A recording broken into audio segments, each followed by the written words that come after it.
10 strangest things you'll find in nature. There are many words that can be used to describe nature. Words like awe-inspiring, breathtaking, vast, incredible, and untamed. Oh, and weird. Nature can be hella weird, and anyone that says otherwise has obviously never watched a mile-high cloud of dust roll over a metropolitan city until the buildings and all of their inhabitants are completely obliterated from the skyline. Seriously, just when we feel like we have things on this planet figured out, we see something else that makes us feel like we've never been here before. With things like climate change, water shortages, and global energy concerns, sometimes it's important to take a look at this cool, crazy, beautiful world and remind ourselves of what we stand to lose if we don't take care of it.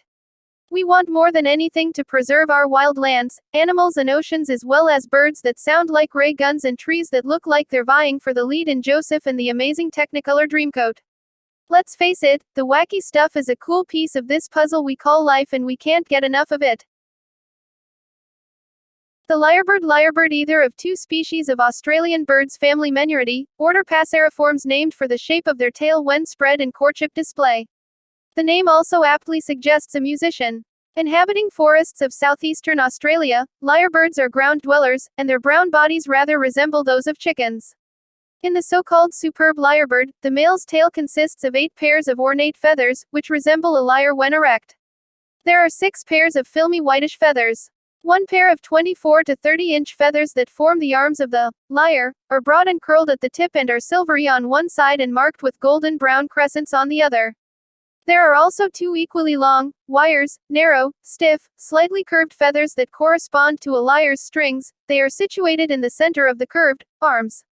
With a total length of about 1 meter, the male lyrebird is the longest of passerine birds.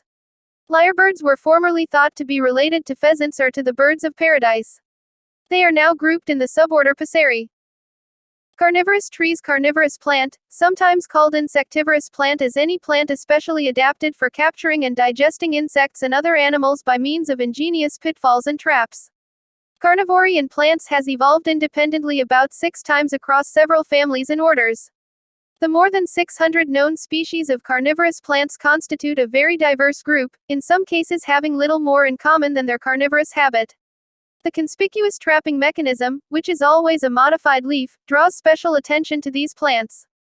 A variety of trapping mechanisms exist and are designated as active or passive based on whether they move to capture prey. Pitfall traps, such as those found in pitcher plants, are among the most common types of traps and employ a hollow, lidded leaf filled with liquid to passively collect and digest prey. Flypaper traps can be active or passive and rely on sticky mucilage, either directly on the leaf surface or on gland-tipped hairs to capture prey. Snap traps, such as those of the Venus flytrap, use rapid leaf movements to actively ensnare insects. Bladder traps are only found in bladderwort plants and actively suck in small organisms using a partial vacuum. Lobster pot traps, found predominantly in corkscrew plants, employ downward-pointing hairs to force prey deeper into the trap. Okay, so saying these trees are carnivorous may be hyperbolic, but the phenomenon of trees growing around a stationary object is an amazing example of nature's power as well as perseverance. Mammatus clouds. Mammatus clouds are some of the most unusual and distinctive clouds formations, with a series of bulges or pouches emerging from the base of a cloud. The shape of mammatus formations can vary widely, from the classic protruding shape, to a more elongated tube hanging from the cloud above. Mammatus clouds are usually formed in association with large cumulonimbus clouds. Typically, turbulence within the cumulonimbus cloud will cause mammatus to form, especially on the underside of the projecting anvil as it rapidly descends to lower levels. This reverses the usual cloud-forming process of upward growth, making for an uneven cloud base. Mammatus often forms in association with cumulonimbus clouds, which in turn bring thunderstorms due to their huge mass of unstable air. Mammatus cloud generally form in the most unstable cumulonimbus, meaning that there is also a chance of hail, heavy rain and lightning in the vicinity, and if the air is cold enough during winter they can produce snow. Sometimes mammatus may form on other cloud types which produce no rain, though this is far less common. Mammatus comes from the Latin mamma, which translates to udder, or breast. Their striking appearance is most visible when the sun is low in the sky and their pouches are framed by the sunlight. This supplementary feature is a firm favorite with many meteorologists as well as cloud and photography enthusiasts. If these clouds seem ominous, it's because they are formed under extreme meteorological conditions. They are often a harbinger of a severe thunderstorm or even an impending tornado. Red-lipped batfish. The red-lipped batfish is an unusual fish. Closely related to other batfish but completely unique to Galapagos, the red-lipped batfish is a bottom dweller and is usually found within the sandy bottom of reefs or on the ocean floor. They can be found at depths of 3 to 76 m in the Pacific Ocean around Galapagos or around the edges of reefs up to about 120 meters deep. The body color of the red-lipped batfish is light brown and grayish on its back, with a white stomach. On the top side, there is usually a dark brown stripe made of brown dots, starting at the head and going all the way down the back to the tail. The snout and horn of the red-lipped batfish are a brownish color. As its name suggests, the batfish also has bright, almost fluorescent, red lips, looking as though it has recently eaten a bloody meal, or is wearing some very bright lipstick. The red-lipped batfish has another strange trait. Although it is capable of swimming along the seabed in search of food, the batfish's fins are better adapted to work as pseudo-legs. These legs are used to walk and perch on while it surveys its surroundings. It has a structure on its head known as an elysium, which is thought to be employed for luring prey in. The species is a piscivore and insectivore, mainly feeding on other small fish and small crustaceans like shrimps and mollusks. Victoria amazonica. This tropical water lily is winter hardy to USDA zones 10 to 11. In tropical areas, plant roots are best anchored in organically rich loams at the bottom of the water body. Plants will remain perennial as long as water temperatures remain at least 75 degrees Fahrenheit. In the St. Louis climate, this water lily is typically grown in containers, often as an annual. Containers may be brought indoors before first frost for overwintering. It is best grown in 1 to 3 of quiet water in full sun. Splashing water, water currents and/or heavy winds must be avoided. In late spring, place containers at the bottom of the outdoor water body. Water should have reached a consistent temperature of at least 70 degrees Fahrenheit in 1 to 3 of water. Plants flower best when the water temperature is at least 80 degrees Fahrenheit during the growing season. It should be noted that outdoor pools that are shallows tend to warm up earlier in spring.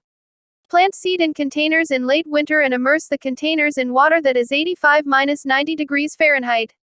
If desired, containers may be brought indoors before fall frost for overwintering in a greenhouse. This species may be grown from seed by planting seed in a pot immersed in water of at least 80 degrees Fahrenheit in late winter. Victoria amazonica, commonly called Amazon water lily, royal water lily, giant water lily or Amazon water platter, is native to quiet shallow waters in tropical South America, including, as the common name suggests, the backwaters of the Amazon River. Danja Landforms. A Danja landform is a red-bed landform characterized by steep cliffs. It was initially discovered and named by Chinese scholars. Although there are red-bed landforms in many parts of the world, China, with a special fondness for the color red, boasts the most widely distributed Danja, possessing unique characteristics.